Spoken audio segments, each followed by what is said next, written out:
10 দিন আগে জমি চাষ করে রাখছি, শুধুমাত্র সার পাই নাই বলে এতদিন আমাদের নতুন সবজি প্রজেক্টের কোনো কাজই করা হয় নাই। এরকম পাহাড়ি জমিতে এই ট্রাক্টর আনতে যে আমাদের কত কষ্ট হয়েছে সেটা তো আপনারা আগের ভিডিওতে দেখছেন। সার পাই নাই বলে এতদিন চাষ করা হয় নাই। এদিকে 10 দিন ধরে ট্রাক্টর রাইখা দেওয়াতে ট্রাক্টর মালিক ফুল রাইখা আগুন আমাদের উপর।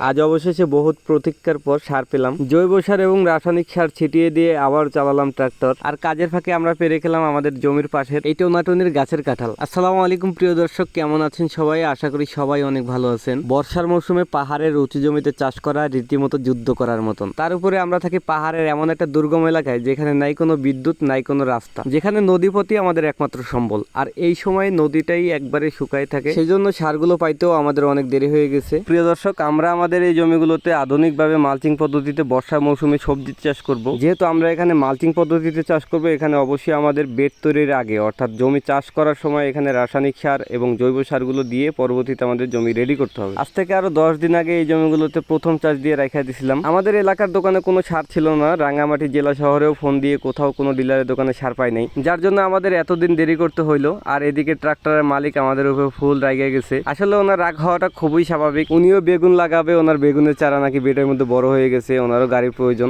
আর এখান থেকে প্রয়োজন হইলো যখন তখন ট্রাক্টর পার করা যায় না। পাহাড়ের এই উঁচা নিচে জায়গা থেকে আগেরবার আমাদের ট্রাক্টর পার করতে গিয়ে একেবারে নিচে ধান খেতে পড়ে গেছিল। এত বাধা বিপত্তি পেরিয়ে অবশেষে আমাদের এই জমিটাকে আজকে ফাইনাল চাষ অর্থাৎ একেবারে বেড তৈরি করার জন্য রেডি করে ফেলবো ইনশাল্লাহ।